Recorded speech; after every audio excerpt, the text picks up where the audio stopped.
What is the message? Yeah, no, I mean in terms of no, I mean we've really starting with 2020. I think we've come into camp expecting to have a team that's capable of playing deep into October with the ultimate goal of winning the World Series. I think like Peter says, if the baseball gods smile on you that year. So no, I think again we had we had a playoff team last year, a playoff team 21. We were in good stead for most of the year. So no, I think the expectations coming in are to play deep and win the organization's first championship. Does this feel like the best team that you have put out on the field? Yeah, I mean, we feel like it's we have a team that's got a lot of different answers. So I don't necessarily go into like ranking like the teams over the last couple of years or anything like that. I think we feel like last year's team clearly we get into the LCS and we feel like we've improved in the off season. So but each year is different. Every year's a different story and.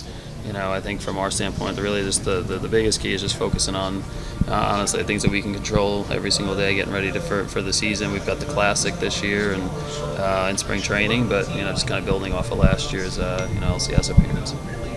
AJ, people want to talk about sustainability of this roster and how far it could go. Is there sustainability to it, or is it, hey, we're going to build the best roster we can and deal with the rest later?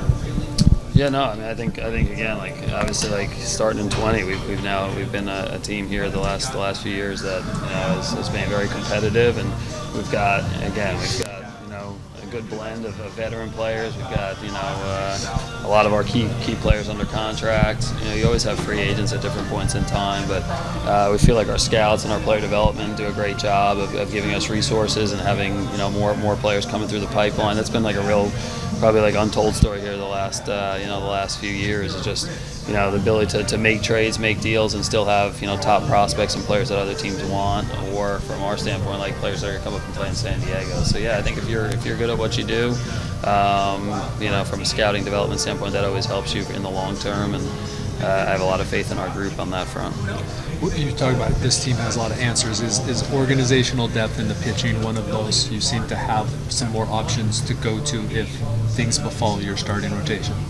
Yeah, honestly, I think we've liked the depth over the last few years. It's always a goal, like it's a long season, so I think a lot can happen. So I think from our standpoint, we're starting this year in a spot where we feel like we've got a lot of pitchers that that we feel like can win us major league games and put us in a good position.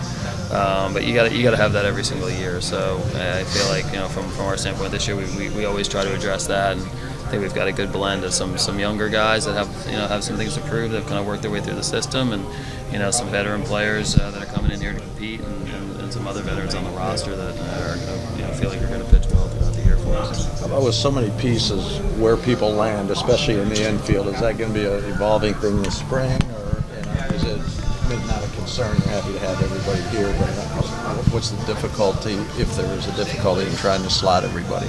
Yeah, no, I mean, again, like we like the fact that we've got some athletes that have that played up the middle. I think again, like kind of figuring out and kind of letting guys settle into positions. I think that's definitely like something we'll look at in spring training, that we're trying to make sure that when we leave here, we've got some continuity there and some guys that feel comfortable where they're at. But from Crony's standpoint, Jake's played first and second base before and shortstop.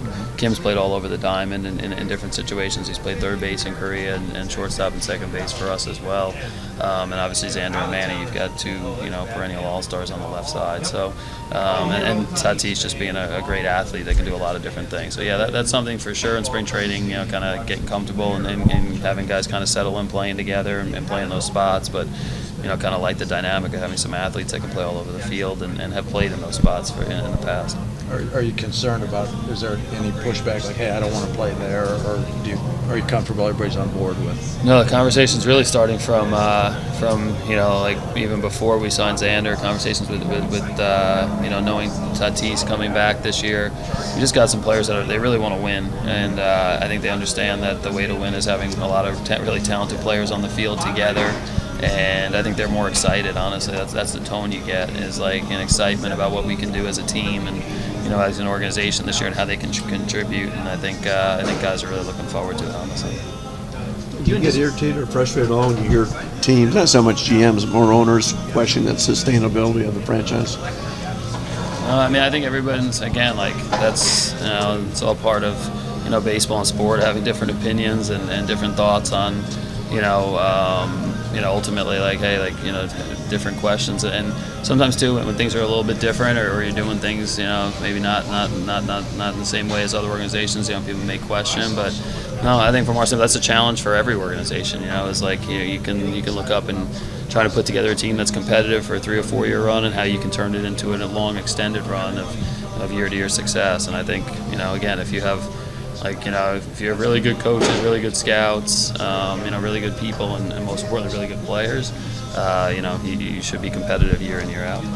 Do you anticipate talking with Manny throughout the season about the possibility of keeping him here longer term? Yeah, I think, again, like, Manny's always a priority for me and for the organization, for sure. He's a phenomenal player. He's a huge part of what we do here, and we're just going to respect him in this process, and, like, a good relationship with his representatives and agents. I think, again, like, we'll always be open and clear in our communication, and if he has interest in talking more, we'll continue to do that. And he's also under contract here, so I think from our standpoint, we'll be respectful of what's going on. He's indicated, hey, I want to just go play baseball. I want to get, he thinks we have a chance to win a World Series. He wants to focus on that. We'll respect that, but our priority is for Manny to be here a long time. Just said that it was keeping Manny was his biggest priority. Is it your biggest priority? Yeah, I think Manny's like I said, Manny's we obviously 4 years ago, I think right around this time, it was big, obviously a huge day for the city of San Diego and for the organization. Manny's lived up to everything when we signed him that we could have hoped for at that point in time. He's a phenomenal player, and I think we at that time, I think it was the largest contract in North American sports history, and we've got a ton of faith and respect for him. So I think from my standpoint, Manny, we've got a lot of great players in that room. Manny's at the top of the list, and want to make sure he's here for a long time. Did you ever think it'd become an issue in the sense that Harper doesn't have an opt-out, Arenado did not opt out of his contract? Did you ever think this was going to become an issue one day? Yeah, I mean, it's like, again, like we've done all different kinds of deals. We've done short-term deals, we've done opt-ins, opt-outs. I think long-term deals without opt-outs. I think from the negotiation there, like, we felt like it was something that was important to him and to Danny as representatives, and ultimately, like, when he's got the right to potentially opt out at the end of this year. So yeah, we're prepared for it. We've always been looking at it as a possibility, and I think the good part for everybody, he's played at such a high level that it makes it a realistic question. So yeah, we were prepared for that situation for sure. That would likely take a long-term commitment. Something with Soto, if he were to stay here, would also take a long-term commitment. How do you balance, kind of, like, I know you look at each case individually and you say that a lot, but how do you balance, like, resources aren't necessarily unlimited when you have two guys of that stature, of that superstar caliber? Yeah, no, I think it's again, it's something we talk about all the time. Is like a short and long term plan, and it's not unlimited resources. It's not an unlimited budget. So you've got to make decisions and choices. And I think the nice part for us is you're talking about two of the best in the game, and how we keep both, hopefully, or how one affects the other. But again, it's a situation like Peter, myself, Eric, we talk about it all the time, and those are conversations that'll be part of the next 12 months and the next couple of years we'll want. That way, it's important also to get Bogaerts here as far as some protection. Yeah, I think with Xander, again, like as we've talked about, I think it was for him to play with Manny and Tatis and Soto and Grisham and Kim. Again, I think Xander's he's a tremendous player. I think it really the signing of Xander's about, like, we got to the postseason last year. Felt like the lineup, if you're going to win a World Series, you just got to be, obviously, like, solid 1 to 9, but as many guys that can hit, like, in the 2-3 hole and really super competitive professional at bats, and then also have the ability to play the middle of the infield. That's really what the Xander signing was about, and with the goal that him and Manny play for a long time together, and same with the other guys we have here on the team. When you look at, like, Fan Fest from when you first started to where it was this last time around, or Petco Park, yeah, I think that's when you could, again, like, I think, like, the last few years, even starting with the 20 season, no fans in the stands, but after the Cardinal playoff series, and see what downtown was like, and like the excitement that the fans had at a time, like in our country, in the city of San Diego, was like a real difficult time, and for the Padres to kind of be a part of that, you started getting that sense of, hey, like again, like people are excited by this team, and I think the organization should be proud of what's being built. Definitely not a finished product right now, but when you look at all the excitement coming out of the pandemic in 21, I think the first night with the Reds in that series and what that second half was like, and then all of last year, it's like the city of San Diego, it's a definite baseball town. They love this team.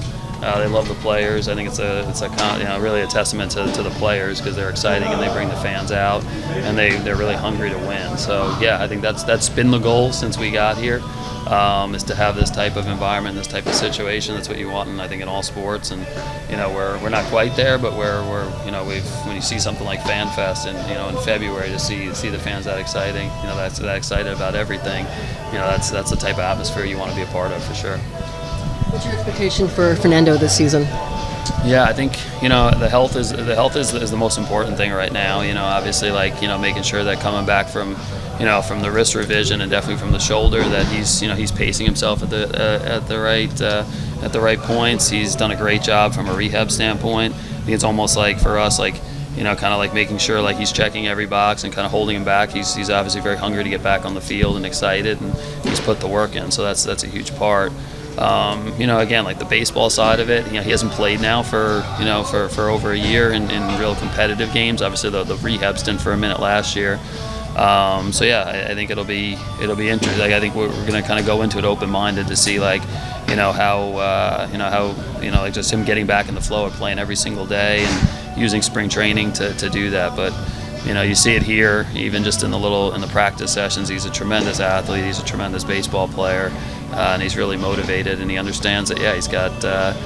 He's excited, I think, to win back the trust of the fans and his teammates and everything like that. So I think excited about his outlook for this year. Yeah, I said it before. A lot's been put on Fernando's plate. He's handled a lot of things really well. I think from the time getting to the big leagues at 20 years old or so, and he's handled a lot of things well last year. Again, he's I think he's learned from what from you'll talk about the mistakes he made last year and a couple different situations there. And I think he's handled himself really well so far here in camp. And he's Has he surprised boss. even you?